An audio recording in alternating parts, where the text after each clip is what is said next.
Hello, everyone. Welcome to Talking Logistics, where we have conversations with thought leaders and newsmakers in the supply chain logistics industry.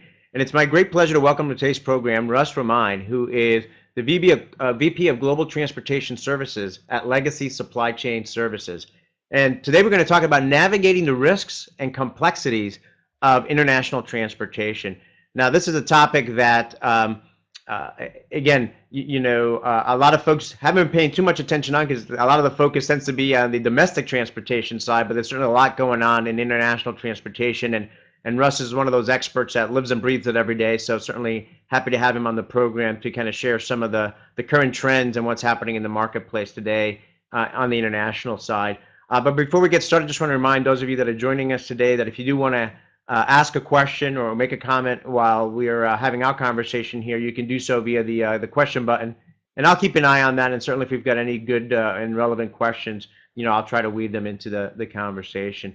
So with that, Russ, welcome to the program. Hey, thank you, Adrian. I'm glad to be here. Looking forward to it. So Russ, before we kind of dive into the topic, I always like to ask my guests, how they got into the industry. So why don't you tell us a little bit about your career path? How and why did you get involved with supply chain logistics, and what's your current role and responsibilities there at Legacy Supply Chain Services? Sure, it's kind of funny, and probably like most people, where we tend to end up in our careers is not necessarily where we plan to start, if we in fact even had any idea where it all started. But I kind of, as I was going through college, I had a couple of jobs working in the trucking industry. Actually, I kind of loaded trucks at night and went to school during the day, and was in the industry at that point. And it was a good place to work, and the hours were flexible, and you could make a few dollars, and it worked out pretty well. And my father had kind of grown up in this industry on the trucking side, working as a driver and dispatcher and what have you. So my brother and I kind of followed him to various jobs over the years, starting when we were younger in high school and what have you.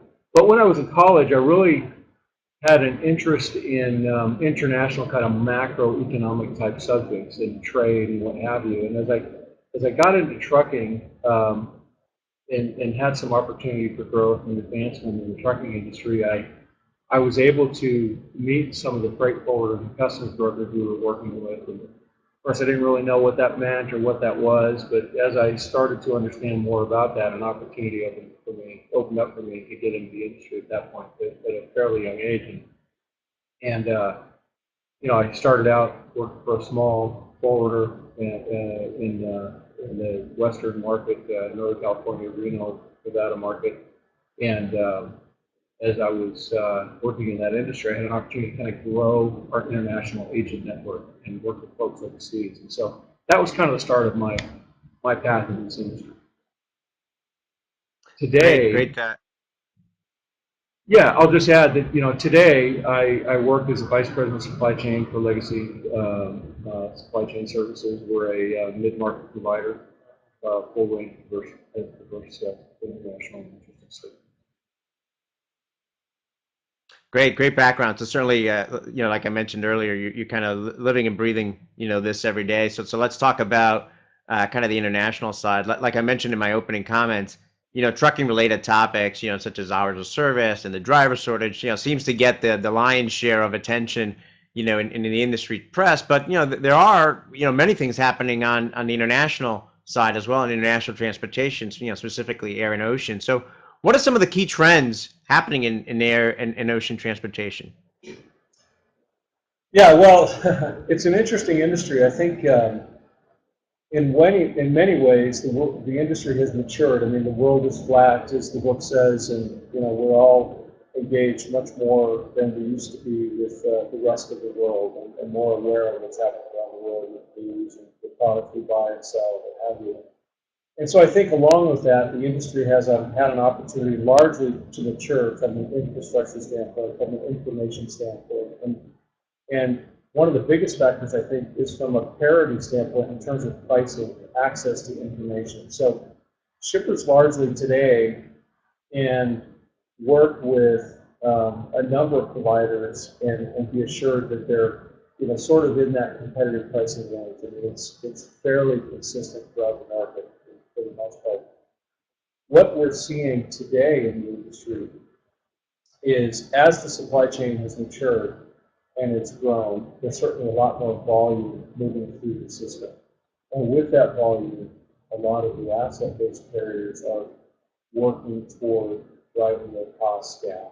And in the case of ocean carriers in particular, which we see out of the Far East and European markets, they're building larger and larger vessels. And those vessels are capable of carrying, up to nearly 20,000 ton-foot equivalent containers. So 10,000 foot container on one sail. And that's pretty substantial. But what that tends to do downstream is it puts other kinds of pressure on the system, and the whole supply chain system. So what you find are these very large carriers coming into some of the traditional ports in the United States or other places around the world, and those ports are stretched, the capacity is stretched substantially.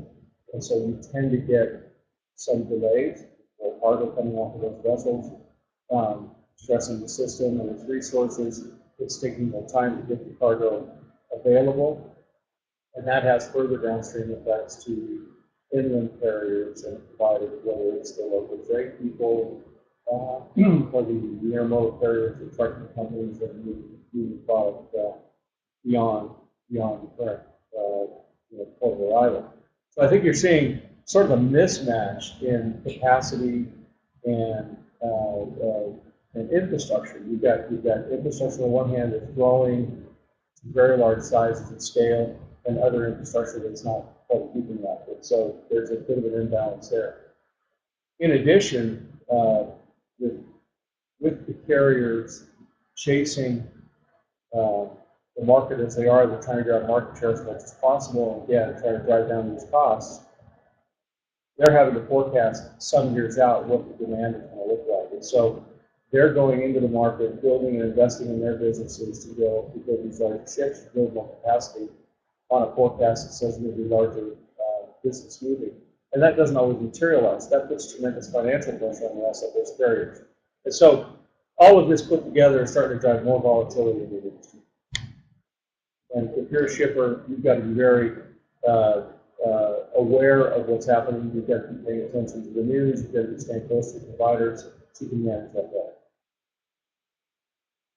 Right, and you've seen a lot of news lately with the P3 alliance on the ocean side and kind of that falling apart because of China not approving it, and then just this week I think it was Maersk signed a different alliance with another so we're seeing those kind of actions taking place as well, correct?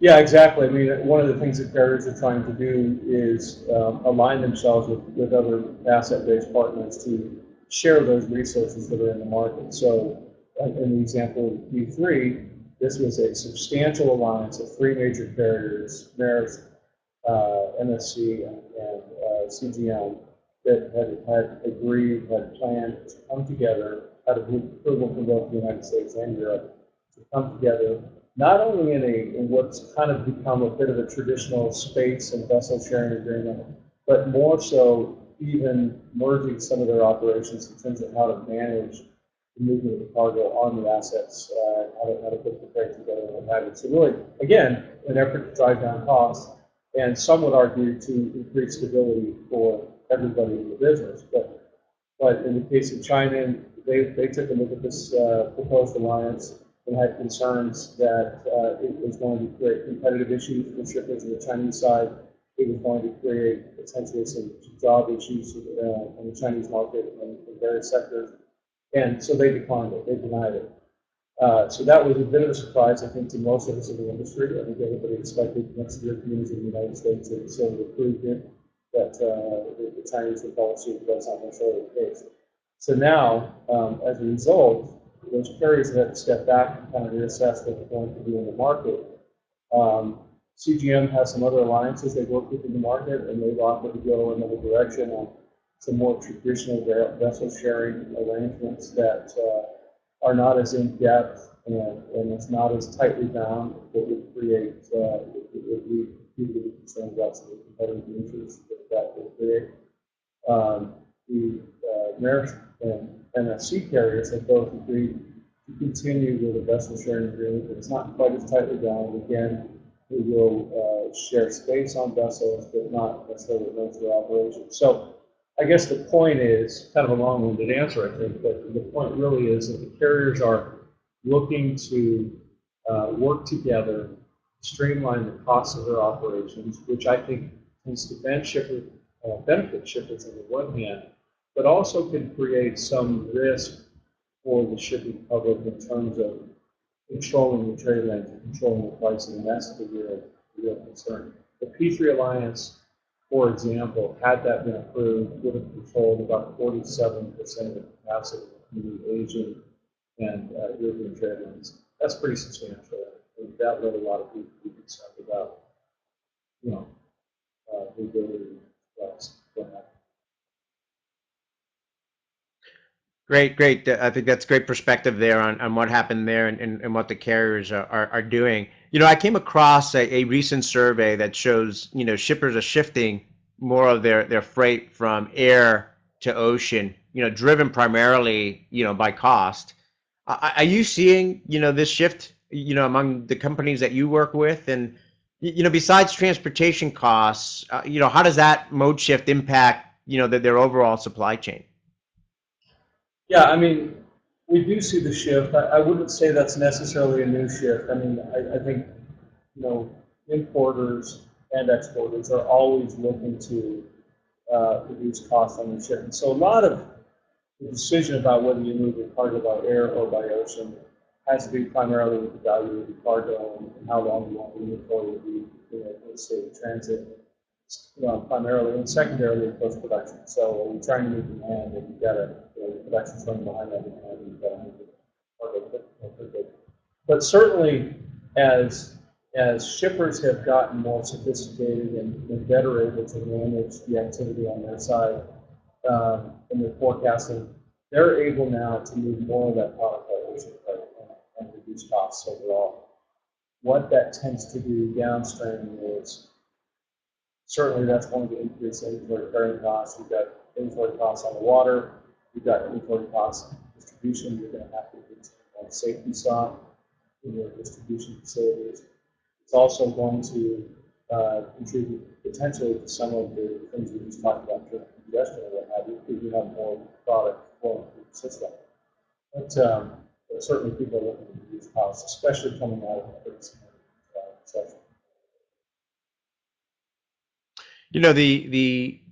There's another aspect to international transportation, of kind of another layer of complexity, if you will, compared to domestic, and that is, customs clearance and compliance. And, so what are some of the challenges and complexities involved with that part of the process? Yeah, that's always interesting stuff. I think anytime you're crossing borders, it adds a layer of complexity to your business. But the world certainly post 9/11 has gotten more complex in terms of security. So, Customs has a number of programs, Customs Trade Partnership Against Terrorism, CTPAT, and others out there to make the country more secure and gives the United States. Other countries have similar programs, and there's a lot of work and partnering on these kinds of programs in countries. But the complexity it adds for a shipper is you've got to be, as a shipper, you've got to be, I think, more aware of these programs. You've got to be more in tune with the risks to the sourcing, where you're sourcing from, your suppliers, your vendors. You've got to ensure that your 3PL, freight forwarder partners and carriers are, in alignment with those kinds of programs so that you can have a secure supply chain yourself as a shipper and not risk your cargo as it's coming into the country or entering into another country. Not subject the cargo to any unnecessary exams.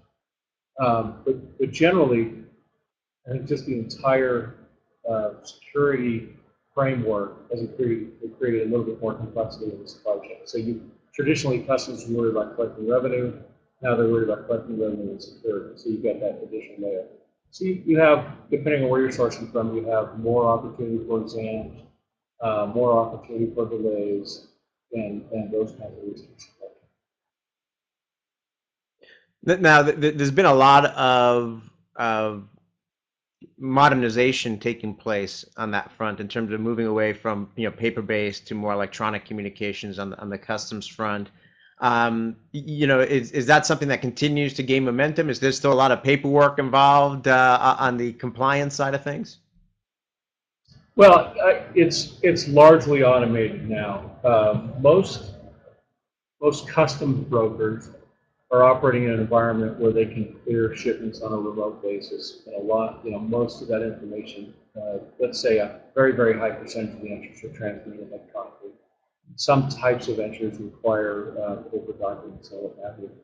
But yes, certainly the automation in the industry, customs is uh, very progressive from that standpoint, has been over the last 10 to 15 years in terms of bringing the industry forward and allowing for that kind of automation. There are additional programs that are moving forward, like ACE, to allow for more automation and more visibility in the system. The key really is, again, back to some of these security programs, these are largely for shippers and for providers. Um, Online validation, online managed type services with regular audits that customs will perform. But generally, the system is set up so you've got automated information pushing through the system that allows for timely, accurate customs practice. Great, great. So, Russ, when you look at companies out there and their capabilities around international transportation, I mean, where do you see that most companies fall short in terms of the ability to successfully, effectively manage international transportation? Yeah, I think it starts with sourcing. I think with again, as much as I think the industry's matured, it's gotten certainly much more complex, and the, the, the places that companies are sourcing from now and the diversity of their sourcing patterns have created a lot more complexity in the supply chain. So I think it starts with companies on the sales front. That sales leadership is very needs to be very much in tune with that logistics team, that sourcing team, so that everybody has clarity on timelines, expectations, what this looks like, what the potential disruptions are in the supply chain. But I think where shippers fall down a little bit is, and it kind of depends on the size of the shipper, but generally I think most shippers have a pretty good handle on these kinds of things, but the ability to have visibility to your cargo, the ability to have visibility to the supply chain, I shouldn't say cargo, but the broader perspective of the supply chain, some of those challenges that have become, and predictability. That's kind of the challenge that I see right now is, shippers, I used to be a shipper and managed a large exporting operation and domestic operation. And really what we wanted was, more than anything, we wanted price stability and we wanted consistency of service. I mean, as long as we got that and we had an understanding that our partners or our competitors were in a similar environment in terms of pricing and what have you, we were satisfied. And with the diversity of the global economy and where people are sourcing from and all these congestion and variety of problems that we're talking about here, as you start to add those pieces into this, having a handle on those kinds of potential disruptions in the supply chain is a big deal. And I think that's where shippers get sidetracked sometimes, working with partners that maybe don't provide the right kind of visibility to them, partners that are not progressive in terms of visibility, and trying to tie the carrier information into that visibility. Those are critical factors in the supply chain. No, great points. And you brought up visibility, and certainly that's an area where on the international side, when you look at, as companies look to have end-to-end supply chain visibility, it's the international piece and customs compliance and what's happening, overseas that tend to be the black holes that many companies have in their supply chain. And certainly that's an area that is critically important. When you're thinking about international transportation, is having timely, accurate, and complete visibility in terms of what's happening there. You kind of mentioned this a little bit in that in your response there, but I'm wondering if the challenges are different between small companies and large companies in terms of what they experience or the capabilities that they may or may not have. What's your experience in terms of when you look at small companies and kind of the challenges they face versus perhaps some of the larger ones? Yeah, it's an interesting question, and I think we see a little bit of both on each side, whether it be small or large. But smaller companies often, not always, but often have a simpler supply chain. So it's a little bit easier to manage. It's a little bit easier to understand. They're typically sourcing from a finite group of countries, for example, and so it's a little and have a finite number of suppliers. So it becomes a little bit more manageable from that standpoint. But on the flip side, what they sometimes don't have access to is the internal expertise or uh, or, or systems to drive some of that visibility internal to their own operations. So they become somewhat dependent on their service providers to help them with that. And that's where I think it's important to work with a provider that can help you with those kinds of visibility challenges, as well as compliance questions, things like that. But it's important as a shipper that you're asking those questions and sort of opening yourself up to some of the challenges that you are having, because your 3PL partners can often provide solutions in a lot of those areas. Not always, but certainly they can help you move in a direction that will help you get to a solution. With larger shippers, of course, you tend to have more expertise on staff and more depth in your interested staff, although it's not always the case, of course. And that helps with understanding what the environment looks like and perhaps what it should look like. But where I sometimes see the limitations on the large shipper side is, number one, again, you've got more complexity, you've got more pieces moving. So comes back to usability again. Okay, so I've got all these pieces moving, but I've got a fragmented supply chain. I've got a number of different providers. I've got some asset-based guys. I've got some customs brokers, what have you. And I don't have consolidated visibility in that supply chain. So that becomes a bit of a challenge. Even though I may have the expert staff on site, they may not have access to all the visibility. So I think in the case of larger shippers, because they sometimes are looking for pricing and feel that they get the best pricing working with an asset-based carrier, they get limited visibility. The asset-based carriers do a great job, but they do a great job in one piece of it. And so that's where a third party can often come in and help close those gaps of additional visibility. And you just touched upon what was going to be my next question, which, obviously many companies rely on logistics service providers to help them, manage their international transportation operations. What attributes should shippers look for in a logistics partner to help them in this area? Yeah, well, I think there's a lot of great logistics providers out there. I mean, obviously, we think we are one, but there's certainly many very, very good providers in the market. I think you want to look for somebody that you feel comfortable with, that you want to have a relationship with, somebody that's accessible to you. That's certainly important. I think you want to look for a provider that has the right kinds of tools to fit your business. And again, we've talked about visibility. Visibility is very important, but it's beyond sort of the basic visibility.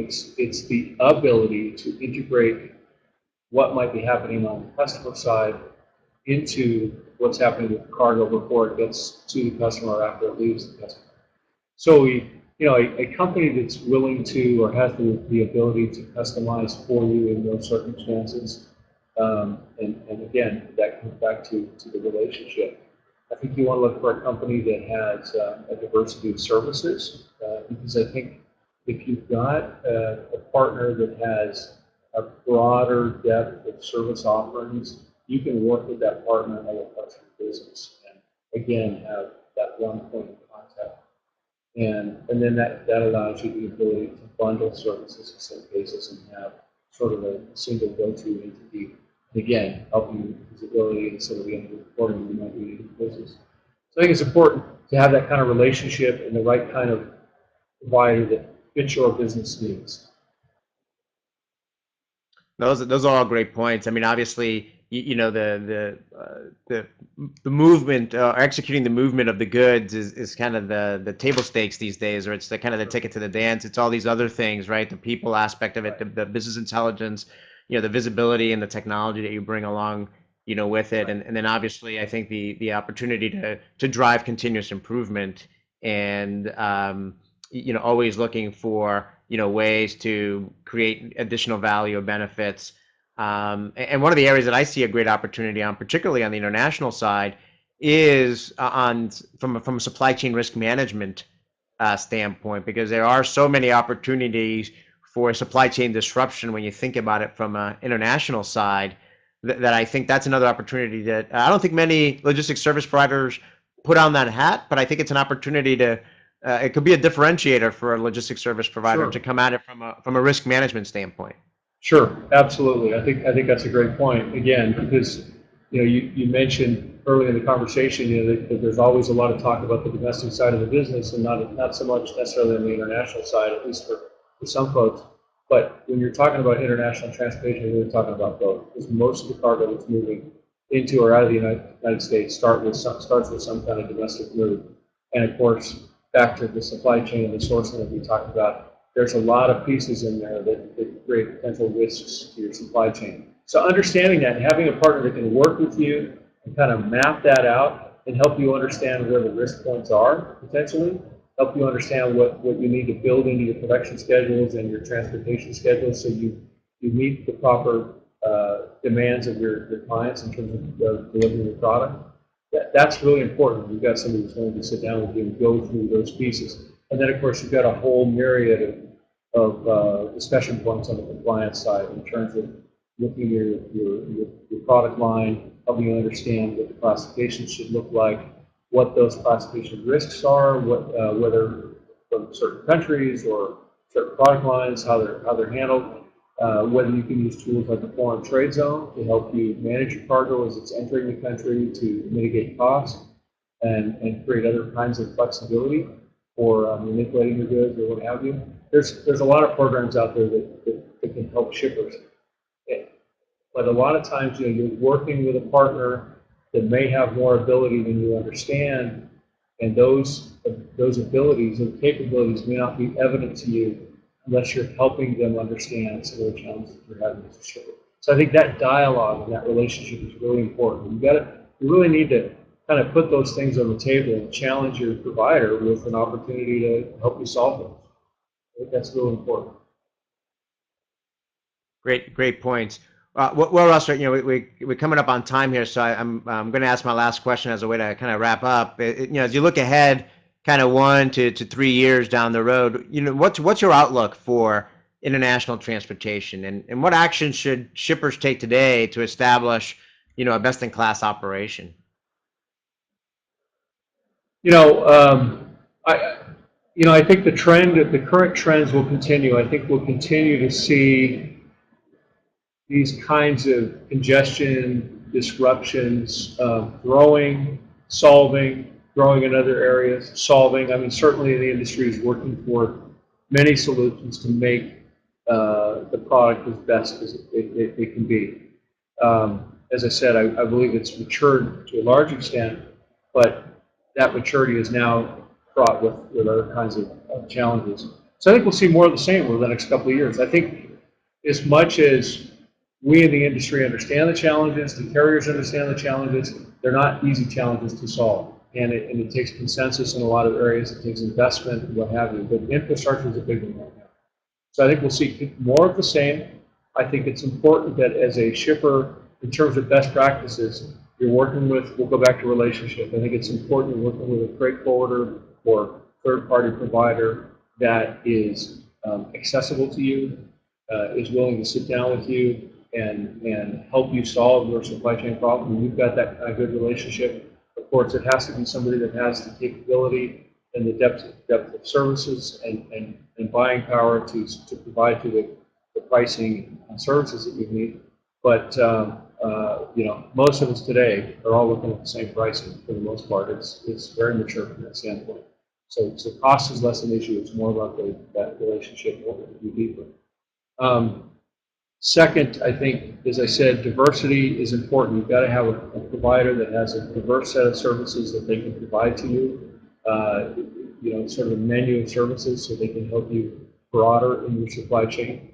And then the third thing would be look at opportunities to bundle different products, various service requirements inside your supply chain. So you've got one provider with an understanding, a deep understanding of your business, and a deep commitment to supporting your business. I think that's again very critical.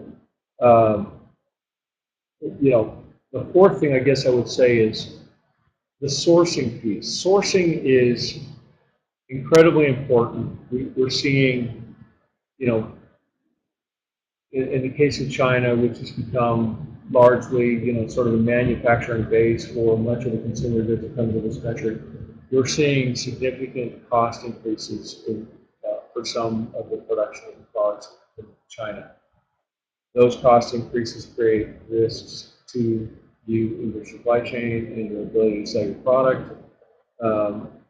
Companies are beginning to look beyond China for certain kinds of products. So again, as you do that, you're increasing complexity in your supply chain. So you've got to, again, manage that, understand what that looks like, and work with a provider that can help you understand what those pieces are. So managing that sourcing piece, understanding what those risks look like, and then again, relative downstream, what that looks like as it's hitting in your product into the United States, and what kind of congestion, what have you might want to do. And then the last piece I would say is stay informed. I mean, there's a lot of good news out there. There's a lot of good articles. Journal of Commerce is a great magazine that we support and read regularly, and there's a lot of good information there that you can share with your teams and that will help you understand what's happening in the market, and it will allow you to ask more questions and bring more challenges to your provider.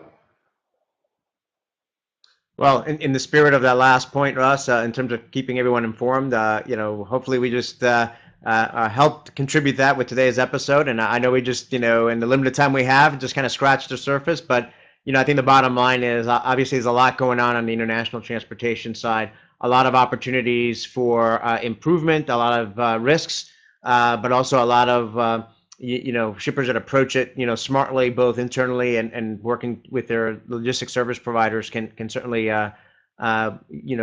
take advantage of those opportunities and weather those risks appropriately. So, Russ, thank you very much for your time today and being with us. Thank you very much, Adrian. I enjoyed it. And thank you who joined us today. We didn't get any questions live, but if you are watching this episode on demand, you can go ahead and find the episode on talkinglogistics.com and post a question or comment there for us, and I'm sure he'll be happy to respond to it via that platform. So with that, thank you very much for joining us today, and hope to see you in a future episode of Talking Logistics. Have a great day. Thank you.